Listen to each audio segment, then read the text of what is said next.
You guys, I cannot even believe I am about to say this, but summer is right around the corner. It's basically here, which for a lot of us means the warmer weather, more outdoor activities, spending more time in the sun, and also more ways that you can be left feeling dehydrated. Summer requires extraordinary hydration that's built from everyday dehydrating moments, but luckily, Liquid IV hydrates you with benefits like electrolytes, essential vitamins, and clinically tested nutrients. Liquid IV has 3 times the electrolytes than the leading sports drink, plus 8 vitamins and nutrients in a single stick. So it really is no question why Liquid IV is the #1 powdered hydration brand in America. Liquid IV makes it simple. Just tear open the stick, pour it into your water, and enjoy your packet of Liquid IV. Liquid IV is my go-to when I want a little pick-me-up, when I feel like my body needs a little bit more hydration. Drinking regular water day in and day out, it truthfully can get boring, and Liquid IV makes hydrating a more fun experience. Whether you're on the go traveling, you're laying out by the beach, you're finishing a workout, or need a little bit of an extra boost after a fun night, Liquid IV has got you covered. Tear, pour, and live more. 1 stick and 16 ounces of water hydrates you better than water alone. And now Liquid IV has sugar-free flavors too. So whether you want white peach, raspberry melon, lemon lime, or my personal favorite, green grape, you're sure to find something that you love. Turn your ordinary water into extraordinary hydration with Liquid IV. Get 20% off your first order of Liquid IV when you go to liquidiv.com and use code KILLER at checkout. That's 20% off your first order when you shop Better Hydration today using promo code KILLER at liquidiv.com.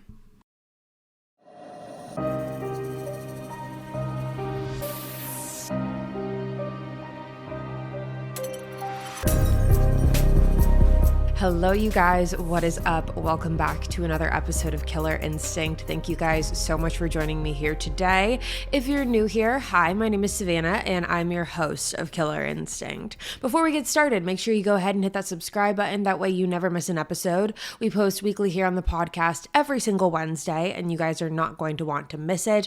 We also post the video version onto YouTube on Wednesdays as well, so make sure you are subscribed. Now, as I have mentioned before, the month of May, we are focusing on family annihilators, and this case definitely falls under that umbrella. It is an international case, and it is also one that I'm very, very curious to hear your opinions on, because I do think that the ending of this case will shock quite a few of you, and I'm very curious to hear what your thoughts are. I'm very eager to talk this one through with you. And as you can tell, today we are talking about the brutal murder of husband and wife Glory Chow and Moon Sue. So with that being said, let's jump right on into it today. Now, as I mentioned, this case is an international one. It takes place in Hong Kong, specifically in an area called Tai Kok Siu. It was there that 65-year-old husband Glory Chow and 63-year-old wife Moon Sue lived. The two had been married for quite some time, and they had 2 children together. Both were boys, and the youngest was their son, Henry. The family was well off. They did have everything that they needed. They really didn't ever struggle financially, and from the outside looking in, it appeared to be a very happy and successful family. Moon and Glory did their best to provide for both of their sons with the best educations that they could. They wanted to set their children up for success, but ultimately that plan backfired. Now, I did try and do as much digging and research as I could as far as the background on this family and the background on Glory and Moon themselves, but unfortunately there really is very limited information about the family dynamic, limited information about Glory and Moon's backgrounds themselves, and so I did want to put that out there just in case you guys were looking for that. It just is very limited as to what the public knows and the public knowledge of this family in particular, but we do know quite a bit about their youngest son, Henry. So let's talk about him for a moment. Henry was born on June 7th, 1983, and from a very early age, he was described as someone who was very disassociated and almost living in his own bubble. Henry's friends claim that from the beginning, he always had a very high level of resentment towards his parents. Henry claimed that this was because his parents held him to too high of standards, and he he never thought that he was capable of reaching those standards. He said that they forced him to participate in different activities that he had no interest in, one of those being the piano. Henry claimed that from a very young age, his parents forced him to play piano lessons, and while he was extremely talented and gifted at the piano, every time he would play, he only grew more and more resentment towards his family. After moving on from elementary school and entering into his teenage and young adult years, Henry was also struggling academically as well as socially. Henry did struggle with getting along with other people in social settings. He was a little bit more awkward, he was a little bit standoffish, and he really struggled finding that solid social circle. Another thing he struggled with was, again, his academics. He really failed all of his classes. He also failed the Hong Kong Certificate of Education exam, which is essentially a placement test. However, he failed out of that as well. Now, after Moon and Glory saw how much their son was struggling, they really wanted to do something to help him. They tried to intervene and find a way that they could support Henry as well and as best as they could. And they decided that the best thing for Henry and the perfect thing that he needed was a fresh, clean start. That way he would have a blank slate, and hopefully it would help set him up for success. He would gain some confidence, he would find some passion, some hobbies, and really just some life experience in general. So because of that, Moon and Glory decided that they were going to send Henry to Australia. And while everyone else seemed to be very excited for Henry about this, Henry was not exactly thrilled. He really didn't have any care to go to Australia. He was neither here nor there about it, but he didn't ever express any excitement about it. However, nonetheless, he did end up going. But unfortunately for Henry, his time in Australia was said to be completely negative and slightly traumatizing. Henry claimed that while he was there, he was the victim of a lot of bullying. Many people picked on him. He claimed that he was physically beat up on multiple occasions. He claimed that he faced a lot of different discrimination while he was there. And overall, it was a really, really hard and dark time for him. When Henry returned back to Hong Kong in 2003, his friends even noticed that there was a definite shift in Henry. Henry was never a bubbly person. He was never a super outgoing guy. He was never someone who was the life of the party. But that personality that he did have, his friends saw that once he returned back from Australia, that personality was completely gone. There was, again, that shift in Henry. Henry also never loved talking to anyone about Australia. Whenever anyone would ask about it, he would be very brief and short in his answers, and he was just very closed off when he returned. Now, as far as Henry's love life went, Henry did have several girlfriends. He experienced a couple different casual relationships, but they never lasted. And because of this, Henry really grew to resent women because of the rejection that he had been experiencing and the rejection that he was constantly receiving. It really made him feel a deep, deep hatred for women. So this eventually brings us to March 7th, 2013, and this is where this case really starts. On this day of March 7th, Henry and his brother had filed a missing persons report for their parents, Moon and Glory. Henry and his brother claimed that they were not able to get a hold of their parents since around March 1st, March 2nd, and they were not in their home. Henry and his brother explained that this was really unlike their parents. They were not the type to just up and leave without telling their kids where they were going. Even though Henry and his brother were older and were adults, they did keep a solid line of communication between all of them, and the idea that his parents would just up and leave didn't make a lot of sense to Henry or his brother. Now, something else that Henry and his brother disclosed to police was that their parents had spoken about some upcoming travel plans that they had. According to Henry, he told the police that his parents had been talking about visiting what they called mainland China. And so because of that, they wondered if maybe they went on their trip early, maybe if that's where they went. Now, police did look into this. They looked into travel records and saw that there was no record anywhere of Moon or Glory leaving Hong Kong, but that was really the extent of the police's search in that particular moment. The investigation for them stopped there. They figured that Moon and Glory would just come back, they would return. Maybe they were off doing something, they were off somewhere. The police really didn't seem too concerned about this in the very beginning. And so because of this, Henry and his brother grew very frustrated. They felt like the police were not helping. They were really not aiding this investigation whatsoever. So they decided to take matters into their own hands. And that is when they approached Apple Daily, which was a popular newspaper in Hong Kong up until about 2021. Now, they approached Apple Daily with the hopes of being able to get the public more aware of their parents' disappearance. And Henry told Apple Daily that his parents had planned to travel again to mainland China before they went missing. Henry also created a Facebook page called My Missing Mom and Dad. And on this Facebook page, he was looking to the public and asking them to give over any information that could possibly help them figure out what had happened to his parents. Now, Henry was very front and center in the media during all of this. He did a lot of interviews. He was in front of any media outlet that would talk to him. And on the outside, everyone really thought that Henry was this loving and devoted son who was dedicated to figuring out what happened to his parents and bringing them home safely.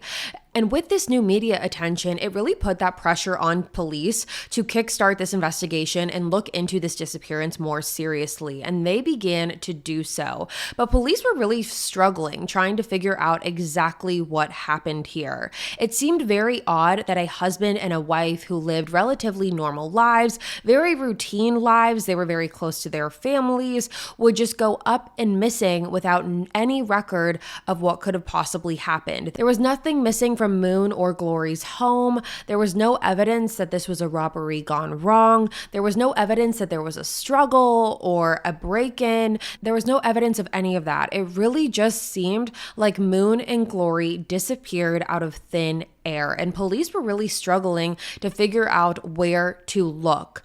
Now, they decided that the best thing that they could do is start with Henry and his brother. They wanted to learn as much information about Moon and Glory as possible, and the best place to do that would be their children. So they brought in Henry and his brother, and they start questioning them, and they start speaking more about the case, more details about their parents' lives, and this is where things take a turn. So this is on March 14th that Henry gets brought down to the station for police questioning. Now, while being questioned by police, Henry decided that this would be the perfect time to take out his phone, open his WhatsApp account, and text into his group chat with his friends called HK Tekken. And the message that he sent into this group chat was not just a message, but it was a confession. Henry had confessed to his friends that he was the one who brutally murdered and slaughtered his parents. Now, when his friends saw this, they were very taken aback. Obviously, they did not know what to believe, but luckily, one of the friends ended up taking that message to the police directly and showed them what Henry had been saying.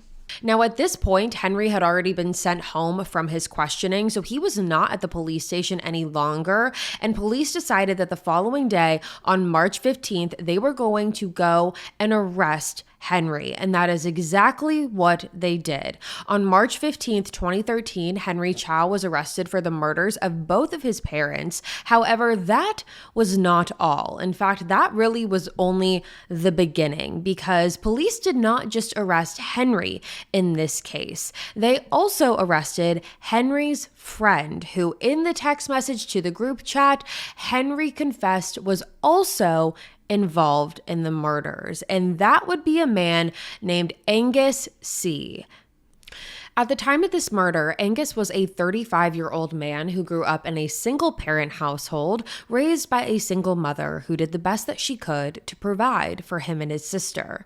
Now, growing up, it was said that Angus was bullied relentlessly by his fellow classmates. He failed all subjects in school besides math, and after graduating, he jumped around doing different odd jobs here and there. However, multiple friends said that he was also known to have dated his sister. So that was another fact that was out there about Angus. Now, Angus did marry a different woman at one point. It was said that he married an Indonesian woman. However, on their wedding night, Angus found out that his brand new wife had been cheating on him and was already married to a different man and had another boyfriend back in her hometown. Now, after this, Angus decided that he needed some alone time. He needed to be by himself, so he ended up traveling to New Zealand. While he was in New Zealand, he met another woman who basically used him for all of his money, and he was left with nothing. Now, this really took a toll on Angus mentally, and he felt completely defeated. When he returned back to Hong Kong in 2010, which was just 3 years before the murders, Angus had tried 3 times to end his own life a multitude of different ways, including rat poison and swallowing mercury. Now, on his last attempt, his sister showed up in time and was able to take him to the hospital. However, Angus did suffer from permanent brain damage because of this. Now, this resulted in some mental defects as well as poor memory. And according to Angus's family, his mentality really changed to just quote unquote muddling through the day after his attempts. He felt defeated. He felt like there really was no purpose anymore, and he was just trying to get through each day as it came. However, that excitement for life, that zest for life was no longer there. He felt like every time he tried to get up, he was consistently knocked down. So now that you know who Angus is, and you have an idea of who Henry is, and you have an idea of what is happening now, let's talk about the actual murder itself. Now, when police arrested both Angus and Henry, they brought them down to the police station to ask some questions and really to just interrogate them further. Now, Henry and Angus, neither one of them denied what happened. However, their stories did fluctuate in the beginning. And in the beginning, it was very much a case of he said, he said. Henry was basically putting all the blame on Angus. Angus was putting all the blame on Henry. Henry said that Angus was the one who actually murdered his parents and that Henry only helped dismember their bodies and move their remains. However, Angus, on the other hand, said that Henry was the master manipulator behind this murder. Angus claimed that Henry threatened him, saying that if he did not comply with Henry's orders, that Henry was going to murder Angus's mother. And so because of that, and out of that fear, Angus decided to do what Henry said. You guys, I cannot even believe I am about to say this, but summer is right around the corner. It's basically here, which for a lot of us means the warmer weather, more outdoor activities, spending more time in the sun, and also more ways that you can be left feeling dehydrated. Summer requires extraordinary hydration that's built from everyday dehydrating moments, but luckily, Liquid IV hydrates you with benefits like electrolytes, essential vitamins, and clinically tested nutrients. Liquid IV has 3 times the electrolytes than the leading sports drink, plus 8 vitamins and nutrients in a single stick. So it really is no question why Liquid IV is the #1 powdered hydration brand in America. Liquid IV makes it simple. Just tear open the stick, pour it into your water, and enjoy your packet of Liquid IV. Liquid IV is my go-to when I want a little pick-me-up, when I feel like my body needs a little bit more hydration. Drinking regular water day in and day out, it truthfully can get boring, and Liquid IV makes hydrating a more fun experience. Whether you're on the go traveling, you're laying out by the beach, you're finishing a workout, or need a little bit of an extra boost after a fun night, Liquid IV has got you covered. Tear, pour, and live more. 1 stick and 16 ounces of water hydrates you better than water alone. And now Liquid IV has sugar-free flavors too. So whether you want white peach, raspberry melon, lemon lime, or my personal favorite, green grape, you're sure to find something that you love. Turn your ordinary water into extraordinary hydration with Liquid IV. Get 20% off your first order of Liquid IV when you go to liquidiv.com and use code KILLER at checkout. That's 20% off your first order when you shop Better Hydration today using promo code KILLER at liquidiv.com. So those were the initial stories that both Angus and Henry were telling police. However, after some continuous prying, the men ended up changing their tune. According to Henry, who was previously saying that it was all Angus's idea, Angus wanted to commit murder and he decided to murder Henry's parents. Now Henry is switching up and said that he was the one who brought the idea to Angus. So Henry is now confessing that this whole idea of murder was in fact his original thought. And this really was no surprise to police. That was why they continued prying, because they figured that that was the case. They did not think that Angus just decided that he wanted to murder Henry's parents. That did not make sense. Police were prying because they wanted Henry to confess that he was the one who came up with the idea to murder his family, and ultimately Henry did just that. Now, according to both of the men, they claimed that the murder took place at Angus's apartment. Henry had convinced his parents to go over to the apartment, claiming that it was actually his own and that he had rented it, and he wanted to have his parents come over for dinner and to celebrate this new accomplishment. Now, Moon and Glory agreed to do so, and they went over to the apartment on what's believed to be the night of March 1st, 2013. Henry claimed that that night, him and his parents arrived at the apartment, and Angus was already there. Henry claimed that him and Angus had previously coordinated the attack and decided that once his parents were in the living room, that would be the right time to commit the murder. Now, once Moon and Glory were sitting down in the living room, Henry said that Angus went behind Moon, covered her mouth, and slashed her throat. Henry said that afterwards, he began stabbing his father in the back of the neck, and then Angus went around and slashed Glory's throat to ensure that he was dead. Henry also claimed that him and Angus discussed multiple different ways that they could go about dismembering and disposing of his parents' bodies. He claimed that the initial plan was to disguise the remains as bricks. They were going to cut up the remains into rectangular shapes. They were then going to cover them in cement and ultimately throw them into the ocean. Now, this plan ended up becoming a little bit too complex for Angus and Henry, so they decided to change courses here. They then decided that the best way that they were going to go about this was to cook the remains of Henry's parents and disguise them as barbecued pork. Henry said that 4 days after the murders, when he returned to Angus's home, he saw that Angus had gone ahead and dismembered, salted, refrigerated, and demoisturized his parents' remains. At this point, police went over to Angus's apartment and they are tearing the entire thing apart. When they do so, they discover Moon and Glory's decapitated heads inside of 2 large refrigerators. They also found several plastic lunchboxes containing chopped and microwaved human flesh. There was an additional 3 plastic lunchboxes that contained salted body parts. Now, a medical pathologist was able to take the remains and piece them all together to the best of their ability. And when piecing them together, he was able to resemble the skeletons of both Moon and Glory. And the pathologist said that some of the parts of the remains were missing, and that led police to believe and wonder if cannibalism could have been involved in this case. And it really didn't seem too far-fetched. Henry and Angus had both already confessed to disguising the remains as barbecued pork and cooking them, so it wasn't a complete out of the blue theory for police to believe that cannibalism could have been also involved. Now, when Henry was speaking to authorities, he told them that he had originally planned to end his own life, and this was about 6 months prior to the murders. He said that the murders were never really even going to take place. However, ultimately, he decided to go against that route and end the lives of his parents. parents.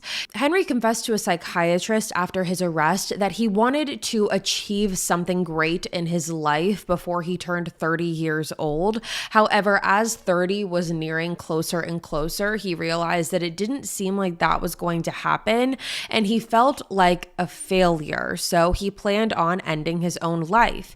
He then said that that plan changed in September of 2012 when he started thinking about killing his parents instead.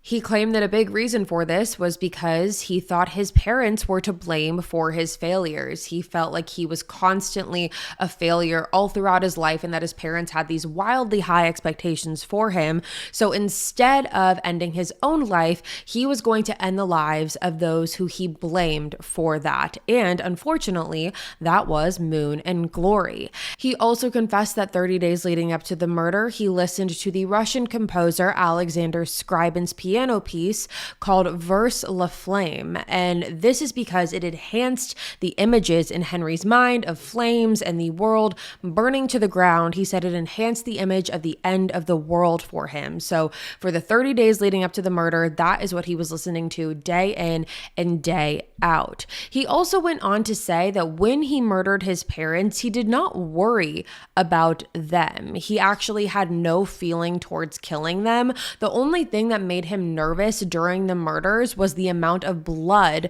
that came from his parents. Henry said he did have a fear of blood, and that is what made him really uncomfortable during the murder. Not the act itself that led to the blood, but just the blood. And he actually went to the hospital after the murder because he had cut his hand during the attack, and he went to the hospital to get it treated.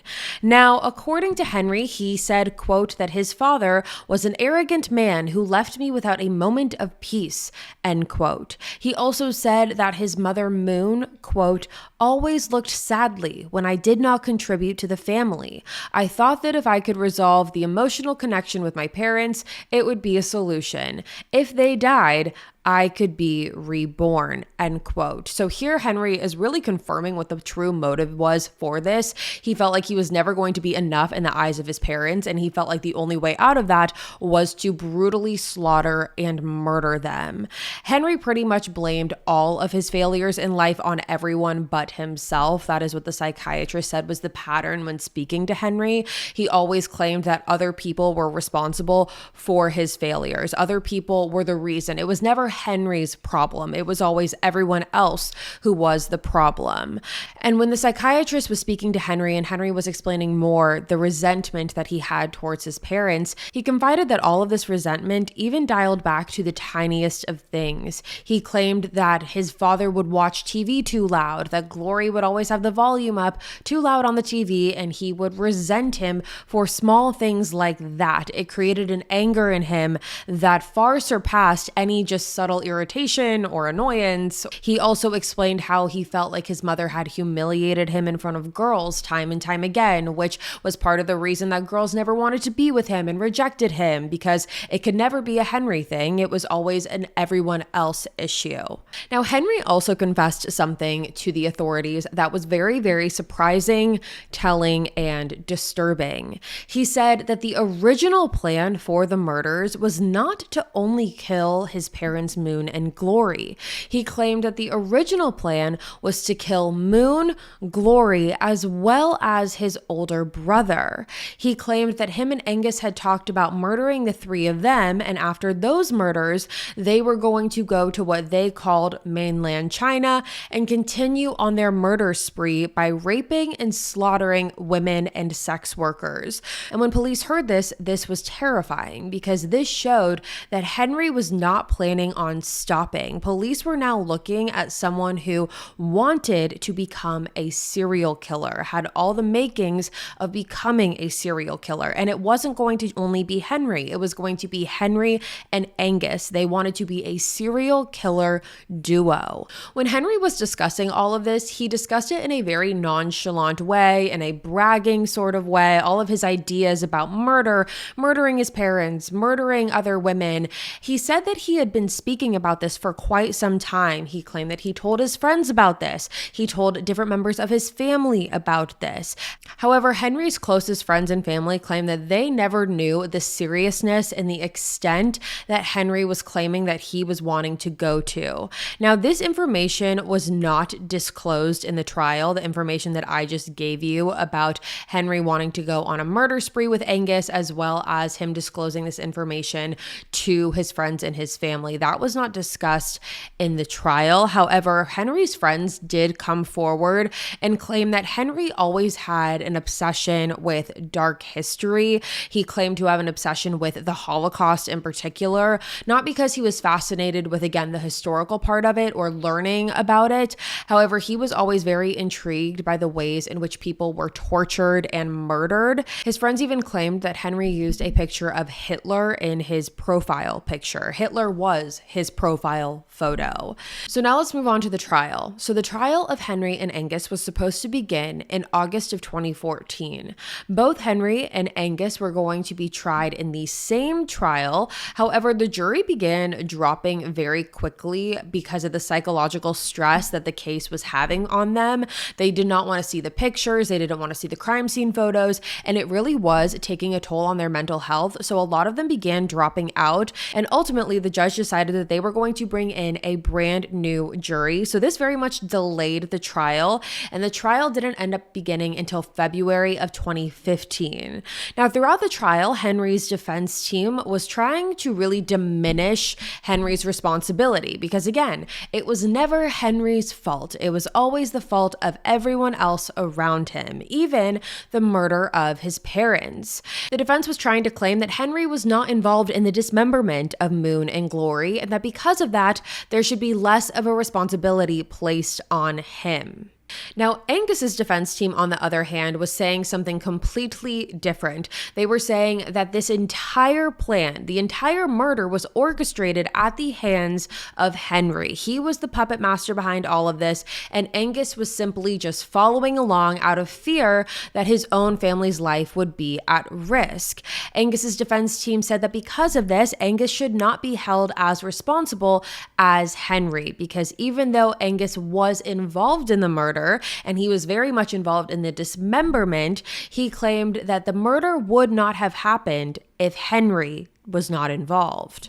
Now, the prosecution really focused on Henry in this trial. They really narrowed down on him because, again, he was the mastermind behind all of this, and they really focused on how premeditated this entire murder was. Like Henry had said in his confession, he had thought and planned on killing his parents in September of 2012. So this was very much something that was thought out and planned meticulously.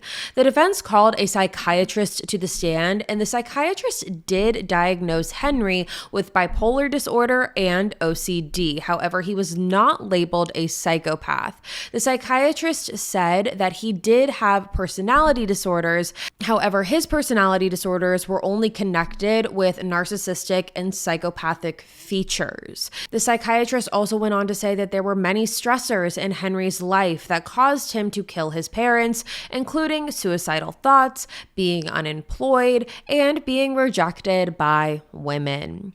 Now, there was an IQ test that was done on both Henry and Angus, and Henry's IQ was found to be 126, while Angus's IQ was found to only be 84. So that is a substantial difference between the two of them. And the defense for Angus really used this to their advantage because they claimed that these IQ tests showed that Henry was the master manipulator. And not only that, they believed that Henry preyed on and targeted Angus because of his brain damage, because of the mental disabilities that he had. They believed that Henry targeted him for that reason, believing that it would be easy to convince Angus to murder his parents. They talked a lot about the manipulation between Henry on Angus. They said that Henry manipulated Angus from the very beginning and used Angus for his own personal gain. Now, it was revealed during the trial that Henry was the one who brought up the murder to Angus. And again, that was something that we knew based off of the initial interrogation with Henry. However, that was brought up again during the trial. It was said that the initial idea of the murder was brought up by Henry over MSN Messenger, and after only a month of discussing, Henry began creating a shopping list of everything that they were going to need to carry out these murders, and this included methods of drawing blood, methods of dismembering a body, and Henry also prepared a new telephone SIM card for both him and Angus's phones. That way they would be able to wipe clean all of the conversations that they were having in regards to the murders. Now, several months before the murders in January 2013, Henry went ahead and purchased knives that would eventually be used to kill his own parents. Other weapons that were believed to be involved in the dismemberment were hammers and chainsaws. Now, on March 20th, 2015, the verdict was in, and Henry was found guilty of the murder of both of his parents in an 8-1 verdict from the jury. The judge described Henry as a dangerous man who would lie to anyone. He claimed, quote, "People may wonder why you did this. The fact is there is no obvious answer, and that is what makes you so dangerous. You fail in everything but the piano. You always blame your faults on others, but not yourself. Your parents became the victims of your blame," end quote. Now that was Henry's verdict. Angus, on the other hand, interestingly enough, Angus was found not guilty on both counts of murder, and he was only convicted on one count of preventing the lawful burial of bodies, and he was sentenced to 1 year for that. However, because he had already been detained for 2 years, that 1 year had already been served. So Angus was a free man. He was completely released immediately back into society. Now, a lot of people were shocked when they heard this because regardless of the power play dynamic that was going on here, regardless of Henry being very manipulative towards Angus and really preying and targeting on Angus's weaknesses, Angus still was involved in the murder of the parents. He admitted that he had slashed the throats of both Moon and Glory. So to be completely released for that was shocking to the public. And as we know, Angus was also very much involved in the dismemberment of Moon and Glory and microwaving their remains and decapitating their heads. And a lot of people were shocked that even if Angus did not get sentenced to prison, he would at least be sent to a psychiatric facility. That is what a lot of people were expecting. And so the fact that that did not happen and that he was just released, again, was a very big surprise to everyone. Now, after the trial, and I am talking about immediately after the trial, just within hours, Angus did speak to a media outlet talking about the murders. He said that him and Henry met in 2007 when they had worked for the same company, and that in the early years of their friendship, the two were very close, and Angus even considered Henry like a brother. He felt like Henry treated him very well. Henry would always take him out to nice dinners. They would go shopping together. Henry was always buying things for Angus, and Angus just felt a very close friendship to Henry and was very grateful for him at the time.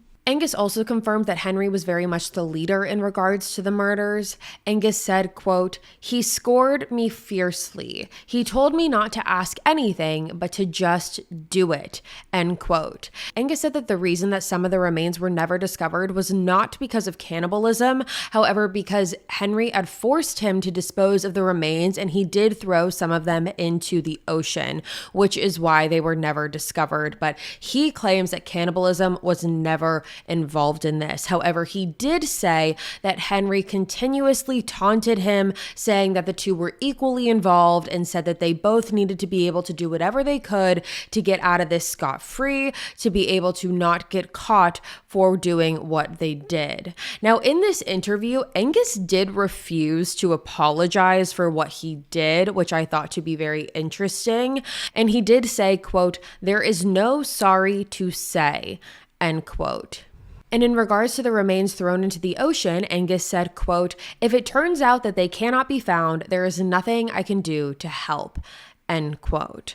Now, that, you guys, is the murder of Moon and Glory by the hands of their own son and his friend. Now, I am very curious because this case has been running through my mind ever since I started researching it, because I want to know what you guys think, not necessarily about Henry's sentencing, because Henry was sentenced to life in prison. He was charged with the 2 counts of murder. He is never being released. But Angus, on the other hand, again, he did play a big role. So what do you guys think would have been the appropriate punishment for Angus? Or do you think that the jury got it right and that he should have just been released without any real punishment or consequence? He did serve those 2 years in prison while he was awaiting trial, so he did serve some time. However, my question to you is, was it enough? But that, you guys, is going to be it for me today. Thank you guys so much for tuning in to another episode of Killer Instinct. Again, if you're new here, hi, my name is Savannah, and I'm your host of Killer Instinct. Make sure you go ahead and hit that subscribe button. That way you never miss an episode. We post weekly here on the podcast every single Wednesday. You're not going to want to miss it. I'll be back next week with a brand new one for you guys. And until then, stay safe. Bye, guys.